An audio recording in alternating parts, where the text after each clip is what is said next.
श्रीराम समर्थ. जय जय रघुवीर समर्थ. आज शुभ दीपावली आहे. या शुभ दीपावलीच्या आपणा सर्वांनाही, माझ्या सर्व प्रेक्षकांना खूप खूप हार्दिक शुभेच्छा देतो. श्री समर्थांचा आशीर्वादही आपण सर्वांना देतो. आणि या निमित्तानं काही देव, देश आणि धर्माच्या अनुषंगानं आज चिंतन होणं खूप गरजेचं आहे. आपण मांगल्याची दिवाळी म्हणून, शुभ दीपावली म्हणून या ठिकाणी सादर करत असतो, संपन्न होत असते. हे प्रतिवर्षी हा सण येत असतो.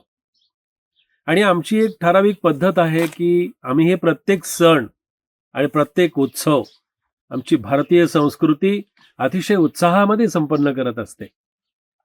कारण ही आमचे संस्कार आणि संस्कृतीचं लक्षण आहे. म्हणून आजच्या दीपावलीच्या निमित्तानं खऱ्या अर्थानं काही चिंतन होणं गरजेचं आहे. आपण फराळ करतो, गोडधोड खातो, सगळ्यांना बोलवतो, भेटीगाठी करतो. पण मला असं वाटतं की हे फक्त वर्षातून एकदा व्हावं का? वर्षातून एकदा होत असतं. पण आज काळाची गरज आहे. आज ती नितांत गरज आहे की समर्थांनी 400 वर्षापूर्वी जे संघटन केलं, त्या समर्थांच्या काळामध्ये दिवाळी नव्हती का? सणवार नव्हते का? हे उत्सव वगैरे सगळ्या गोष्टी काही नव्हत्या का? घरातले काही कार्यक्रम किंवा काही महोत्सव नव्हते का? घरातले काही कार्यक्रम नसावेत का? सगळं होतं. पण या संतांनी या सगळ्याच्या पुढे जाऊन आणि सगळ्यातून बाहेर पडून देव, देश आणि धर्माचं रक्षण करण्यासाठी, खऱ्या अर्थानं माणूस सर्वार्थानं सुखी असेल तर दिवाळी हो. जर तो मनातून दुःखी असेल, कष्टी असेल, त्याच्यावरती आक्रमण होत असतील, मग ती आमच्या संस्कृतीवरचं आक्रमण असेल, आमच्या धर्मावरचं आक्रमण असेल, आमच्या प्रत्येकावरती होणारी आक्रमणं हे आमच्या घरापासून देशापर्यंत ही सगळी आक्रमणं आमच्यावरती होत असतात. आणि मग या आक्रमणातून बाहेर पडण्यासाठी म्हणून समर्थांनी संपूर्ण भारत भ्रमण केलं. या काळामध्ये समर्थ दिवाळीला कुठेतरी असतीलच ना, दसऱ्याचा सण कुठेतरी केला असेलच ना, कुठेतरी हे सण वगैरे समर्थांनी उघड्या डोळ्याने पाहिले असतील ना. मला त्याचं स्मरण होतं. मला ते सांगावं असं वाटतं की या संतांना दिवाळी नव्हती का? आमच्या सगळ्या महंतांना, आमच्या सगळ्या मार्गदर्शकांना, आमच्या सगळ्या ज्या देशबांधवांना दिवाळी नव्हती का? नसते का? आज काश्मीर सारखा मुद्दा जर आपण बघितला तर देशाचं रक्षण करण्यासाठी, देव, देश आणि धर्माचं रक्षण करण्यासाठी, आमच्या संस्कृतीचं रक्षण करण्यासाठी, आमच्या हिंदू बांधवांच्या रक्षणासाठी आज सीमेवरती असंख्य सैनिक आपल्या प्राणाची आहुती देत आहेत, प्राणार्पण करतायत. हे समर्थ म्हणतात, देवाच्या आणि देशाच्या रक्षणासाठी पडाव्या ज्वलगांसी तुटी, सर्व अर्पावे शेवटी प्राण तोही वेचावा. त्या सीमेवरती आज दिवाळी नाहीये का? दीपावलीचा सण त्यांना नसेल का? अहो, याचं कुठेतरी आम्हाला स्मरण होणं आज गरजेचं आहे की नाही? आम्ही हिंदू बांधव आहोत, आम्हाला देशाचा अभिमान आहे, आम्हाला धर्माचा अभिमान आहे, आम्ही स्वाभिमानी आहोत. आज कुठे चाललाय आमचा धर्म? आज कुठे चालली संस्कृती? आज कुठे चाललाय आमच्यातला जिव्हाळा? आज कुठे चालला आमच्यातला एकोपा? आज कुठे गेलं आमच्यातलं संघटन? आमच्यावरती इतकी आक्रमणं होत आहेत. मग ती स्वकीयांच्याकडची आक्रमणं असतील, अगर परकीयांच्याकडची आक्रमणं असतील. परकीय आमचे शत्रू आहेतच, पण हे परकीय शत्रू सुद्धा त्यांचं आक्रमण करणं हा त्यांच्या दृष्टीने त्यांचा अधर्म आहे. पण ते आक्रमण करतात. शत्रूचं काम आहे, शत्रू करत असतो, शत्रू त्याचं काम बजावत असतो. पण आमच्यातल्या स्वकीयांनी सुद्धा आमच्यावरती आक्रमण करावं. आमच्यातल्या स्वकीयांनी आमच्यावरती अशी आक्रमणं करून आम्ही डोळे झाकपणे हे सगळं पाहावं. याच्यातून आजच्या दिवाळीला कुठेतरी ते चिंतन व्हावं. कसं असतं पहा, की जग ही एक संस्कृती आहे. भारतीय आमचा देश ही संस्कृती आणि संस्काराचं हा देश आहे. प्रत्येक ठिकाणी आपल्याला संस्कृती पाहायला मिळते. म्हणून जग हे ईश्वरी कार्यासाठी ईश्वरानंच निर्माण केलेली एक महासत्ता आहे. महासत्ता आहे. आणि या महासत्तेमध्ये आम्हाला कसं राहायचं आहे, ही आम्हाला महासत्ता आमच्या देव देश धर्माच्या रक्षणासाठी जतन करायची आहे. आणि हे देव देश धर्माचं रक्षण जर झालं, अहो देश वाचला तर आम्हाला धर्म सांभाळता येईल. देश वाचला तर आम्हाला धर्म सांभाळता येईल. धर्म सांभाळला तर आम्हाला आमची संस्कृती जतन करता येईल. आणि आम्हाला संस्कृतीचं जतन करत असताना आमच्या जसं समर्थ म्हणतात की उदंड जाहले पाणी, स्नान संध्या करावया, जप तप अनुष्ठाने आनंद वनभुवनी.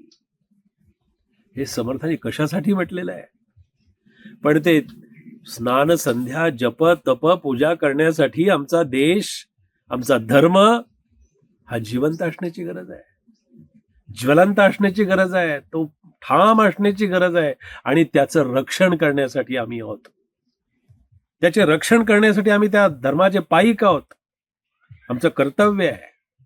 म्हणून आज हे चिंतन होणं गरजेचं आहे. ईश्वरानं निर्माण केलेली ही महासत्ता आहे, दैवी सत्ता आहे. पण सतसत विवेक बुद्धीनं आपण पाहायचं आहे की आसुरी शक्ती आमच्या डोळ्यानं आमच्या समोर काम करत असते. आणि दैवी सत्तेचं ते काम आहे, दैवी सत्तेची ती जबाबदारी आहे. दैवी सत्ता याचा अर्थ देवानंच शस्त्र घेऊन यावेत असं नाहीये. आमच्यातला देव जागा झाला पाहिजे ना. आमच्यातला धर्म जर जागा असेल, आमच्यातला देव जागा असेल, आमच्यातला देशाबद्दलची निष्ठा आमच्याबद्दल जर जागी असेल, तर आसुरी शक्ती आमच्यासमोर काही करू शकत नाही. त्या आसुरी शक्तीचा नायनाट आणि आसुरी शक्तीचा कुठेतरी बिमोड करण्याची ताकद आणि शक्ती ही दैवी संपत्तीमध्ये आहे. भगवद्गीता उगाच सांगत नाहीये. यदा यदा हि धर्मस्य ग्लानिर्भवति भारत अभ्युत्थानम धर्मस्य तदात्मानं सृजाम्यहम परित्राणाय साधूनाम. काय सांगितलं? परित्राणाय साधूनाम विनाशाय च दुष्कृताम धर्म संस्थापनार्थाय संभवामी युगे युगे. म्हणजे समर्थ हे तेच सांगतात. भगवद्गीतेचा काळ तर आपल्या सगळ्यांना माहिती आहे. त्या काळात हे भगवद्गीतेचं वचन आम्हाला सर्वांना पाठ आहे. भगवद्गीता आमचा प्राण आहे, भगवद्गीता आमचा श्वास आहे, भगवद्गीता आमचं अधिष्ठान आहे. त्या भगवद्गीतेनं आम्हाला हे सांगितलंय. आणि त्या भगवद्गीतेचंच पालन, त्या भगवद्गीतेच्या वचनांचंच पालन. आणि जसं समर्थ म्हणतात, धर्म संस्थापनेचे नर ते ईश्वराचे अवतार झाले आहेत, पुढे होणार देणे ईश्वराचे. म्हणून दैवी सत्ता उलथवून लावण्याची ताकद आणि सामर्थ्य ताकद कुणामध्ये असेल तर ती आमच्या दैवी शक्तीमध्ये, आमच्या संघटन शक्तीमध्ये आहे. आणि भगवद्गीतेच्या या वचनांचं पालन आम्हाला त्यासाठी करायचं आहे. आमच्या संत साधूंनी काय सांगितलं आम्हाला? आज आपण नरकासुराचा वध अनेक विध नाट्य प्रकारांनी, अनेक कथा प्रकारांनी आम्ही ऐकत असतो. कोण आहे नरकासूर? हा नरकासूर काय संपलेला आहे का? तो संपलेला नाहीये. नरकासूर हा एक कुणी व्यक्ती नाहीये, तर नरकासूर ही शक्ती आहे. आणि नरकासूर ही प्रवृत्ती आहे. त्या प्रवृत्तीचा बिमोड करणं म्हणजे नरकासुराचा वध करणं आहे. आणि दीपावलीच्या निमित्तानं हा नरकासूर कोण आहे हे समजावून घेणं खूप गरजेचं आहे.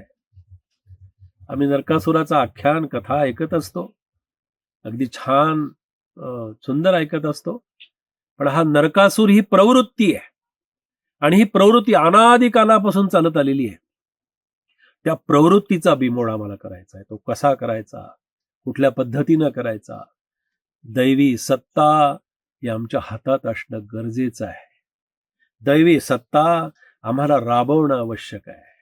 दैवी सत्ता जर आमच्या हातामध्ये नसेल तर आसुरी शक्तीचा बिमोड करणं कदापि शक्य होणार नाही. म्हणून माझे समर्थ सांगतात की धर्म संस्थापनेचे नर ते ईश्वराचे अवतार. देव देश धर्मावरती आक्रमण होत असताना आम्ही डोळे झाकपणे बंद करून उघड्या डोळ्यांनी हे सगळं पाहत राहणं हा नरकासुरातल्या लक्षणातलं ते एक लक्षण आहे. आसुरी शक्तीचंच हे लक्षण आहे. आमचा धर्म, आमचा देव, देश आणि धर्माचं पालन, आमच्या संस्कृतीचं पालन कुणी बाहेरचे लोक येणार आहेत का करायला? कुणी त्याच्यावरती असं म्हणणार आहे का अहो तुमच्या धर्माचं पालन आम्ही करतो? असं आमचा धर्माचं पालन करत असताना आम्हाला त्याच्यामध्ये हजारो व्यत्यय आणणारे आणि त्याच्यावरती आक्रमण करणारेच आमच्या समोर जास्ती आहेत. पण आम्हाला त्याच्या विरुद्ध काम करत असताना किंवा त्याच्या विरुद्ध जात असताना आम्हाला त्यांचा फक्त बिमोड करायचा आहे किंवा त्यांना संपवायचं आहे, त्यांच्यासाठी आम्हाला हे सगळं करायचं हे असं असत नाही. आम्हाला आमच्यापासून त्याची सुरुवात करावी लागेल, माझ्यापासून सुरुवात करावी लागेल. मी काय करू शकतो देशकार्यासाठी, मी राष्ट्रकार्यासाठी काय करू शकतो, माझा धर्म जागा ठेवण्यासाठी, जिवंत ठेवण्यासाठी. आम्ही समर्थांचे पाईक आहोत, रामदासी आहोत. आणि हे रामदासी आणि रामदासी संप्रदाय आणि रामदासींचं लक्षण जर कोणतं असेल तर त्यांनी असं सांगितलंच ना की पहिले ते हरिकथा निरूपण, दुसरे ते राजकारण आणि तिसरे ते सावधपण सर्व विषयी. हा त्यांचा संदेश आहे, हा समर्थांचा संदेश आहे. समर्थांनी त्या काळामध्ये जगद्गुरु तुकाराम महाराज आणि समर्थ रामदास स्वामी समकालीन आहेत. म्हणून दोघांच्याही वचनांच्या मध्ये प्रत्येकाच्या शब्दामध्ये फरक असेल, प्रत्येकाच्या मांडणीमध्ये फरक असेल, पण समर्थ रामदास स्वामी आणि जगद्गुरु तुकाराम महाराज यांचा विचार एक आहे, सांगणं एक आहे, बोध एक आहे, शिकवणं एक प्रकारचं आहे. शब्द वेगवेगळे असतील. आमच्यातला कुठेतरी तो नरकासूर हा जो बसलेला आहे ना त्याला कुठेतरी संपवला पाहिजे. आम्ही नरकासूर मी अशासाठी म्हटलं की उघड्या डोळ्यांनी हे सगळं बघायचं, सहन करायचं, सोसायचं आणि वेळ निघून गेली की पश्चाताप करत बसायचं. हे त्या लक्षणातलंच एक लक्षण आहे. म्हणून समर्थांनी सांगितल्याप्रमाणे, भगवद्गीतेच्या सांगण्याप्रमाणे आम्हाला आसुरी शक्ती आमच्या समोर जर येत असेल आक्रमणासाठी, तर कशासाठी देवानी शस्त्र बाळगली होती, कशासाठी संतांनी गुप्ती बाळगली होती, कशासाठी आमच्या शीख धर्माच्या धर्माचार्यांनी कशासाठी त्या तलवारी हातामध्ये ठेवल्या होत्या, कशासाठी रामाने हातामध्ये धनुष्यबाण घेतलेला होता, कशासाठी ते श्रीकृष्णाने सुदर्शन चक्र आपल्या हातामध्ये ठेवलेलं होतं, कशासाठी हे सगळं? हे फक्त धर्म संस्थापनार्थाय संभवामी युगे युगे. जे अशा परित्राणाय साधूनाम, साधूंचं रक्षण होणं किंवा करणं ज्या काळामध्ये अशक्य होऊन बसतं, त्यावेळेला या दैवी शक्तीच्या सांगण्याप्रमाणे आणि संतांच्या सांगण्याप्रमाणे आम्हाला कृती करणं भाग असतं, कृती करावी लागते. आमच्याकडे एक असं दौर्बल्य आहे, एक मनाचं दौर्बल्य आहे. हे दौर्बल्य असं आहे की आम्ही आमच्यावरती जोपर्यंत वेळ येत नाही, जोपर्यंत आमच्या घरावरती आक्रमण होत नाही, जोपर्यंत आमच्या परिवारातला कोणावर तरी आक्रमण होत नाही, तोपर्यंत जागा होत नाही. आणि जेव्हा जागा होतो ना तेव्हा ती वेळ हातातली निघून गेलेली असते. वेळ निघून गेल्यानंतर पश्चातापाशिवाय हातामध्ये काही शिल्लक राहत नाही. म्हणून वेळीच सावध होणं, सावध, साक्षपी आणि दक्ष. आता मोक्ष म्हणजे काय फक्त मोक्षाला जाणं असा त्याचा अर्थ नाही. मोक्ष याचा अर्थ की आम्हाला समर्थांना अभिप्रेत असणारं आनंद वनभुवनाचं स्वप्न साकार करण्यासाठीची ताकद, शक्ती, स्फूर्ती, प्रेरणा, सामर्थ्य आमच्यामध्ये निर्माण होणं हे खूप आवश्यक आहे आणि ते खूप गरजेचं आहे. रामराज्याची स्थापना व्हावी ही समर्थांची इच्छा होती. हे रामराज्य व्हावे हे तो श्रींची इच्छा आहे. अयोध्येमध्ये रामराजे विराजमान झालेच, पण ते रामराजे विराजमान झाले, पण रामराज्य निर्माण करणं आता तितकंच गरजेचं आहे. रामराज्य निर्माण होणं अत्यावश्यक आहे. आमच्यातला राम जोपर्यंत जागा होत नाही ना, तोपर्यंत आम्ही कशी स्वप्न बघू शकतो रामराज्याची? नाही पाहू शकत. आणि नुसती ती स्वप्नामध्ये पाहून चालणार नाहीत, तर समर्थ जसं म्हणतात की स्वप्नी जे देखिले रात्री ते ते तैसेची होतसे, हिंडता फिरता आलो आनंद वनभुवनी, बुडाले सर्वही पापी हिंदुस्थान बळावले, अभक्तांचा क्षयो झाला आनंद वनभुवनी. जन्म दुःखे जरा दुःखे नित्य दुःखे पुनः पुन्हा, संसार त्यागणे जाणे आनंद वनभुवनी. शिवतर गळीमध्ये राहून समर्थांनी केलेलं काव्य आहे. आणि हे आनंद वनभुवनाचं स्वप्न साकार करणं हे समर्थांचं स्वप्न होतं. आणि छत्रपती शिवाजी महाराजांना त्या स्वराज्य संस्थापनेच्या कार्यामध्ये समर्थांचा हाच तर आशीर्वाद होता, समर्थांचा हाच तर संदेश होता, समर्थांची हीच तर शिकवण होती की राजे कशा प्रकारानं राजा असला पाहिजे. राजा कसा असावा समर्थ वर्णन करतात की गनिमांच्या देखता फौजा, रणशोरांच्या फुरफुरती भुजा, ऐसा पाहिजे की राजा कै पक्षी परमार्थी. धर्मदंडाचं पालन करणारा राजा असला पाहिजे. ते धर्मदंडाच्या आज्ञेचं पालन करणारा राजा जर आपल्यावरती राज्य करत असेल, आपल्यावरती असेल, तर धर्मदंडाचं पालन करण्याची ही संस्कृती आजची नाही आहे, अनादी काळापासून आलेली संस्कृती आहे. म्हणून धर्मदंडाचंही पालन आपल्याकडे झालेलं आहे. त्या धर्मदंडाच्या पालनाप्रमाणे आम्हाला कृती करण्याची गरज आहे. आणि हे करत असताना मला माझ्याकडून काय करणं शक्य आहे, मला माझ्याकडून करण्याची जी आत्ता गरज आहे, ही गरज निर्माण झालेली आहे. आणि त्याप्रमाणे आपल्याला कृती करणं हे आपलं कर्तव्य आहे. आपली ती आपल्या संस्कृतीची आपल्याला हाक आहे,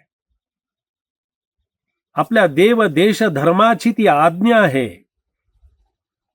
आणि आम्ही रामदासी म्हणून, समर्थ संप्रदाय म्हणून, अगर अन्य सगळ्या संप्रदायाचे आज आम्हाला आमच्यातले सगळे भेदाभेद विसरून जायला पाहिजेत. आमच्यातला सगळा प्रांतभेद, आमच्यातला सगळा वर्णभेद, आमच्यातल्या सगळ्याच्या काही बाबी आहेत त्या आज विसरून एक मुठीनं, एक जीवानं, एक दिलानं सुसंघटित होऊन आम्हाला रामराज्य निर्माण करायचं आहे. त्याच्यासाठी आम्हाला रामरायांना स्मरून आणि समर्थांना स्मरूनही आम्हाला कटिबद्ध व्हायचं आहे.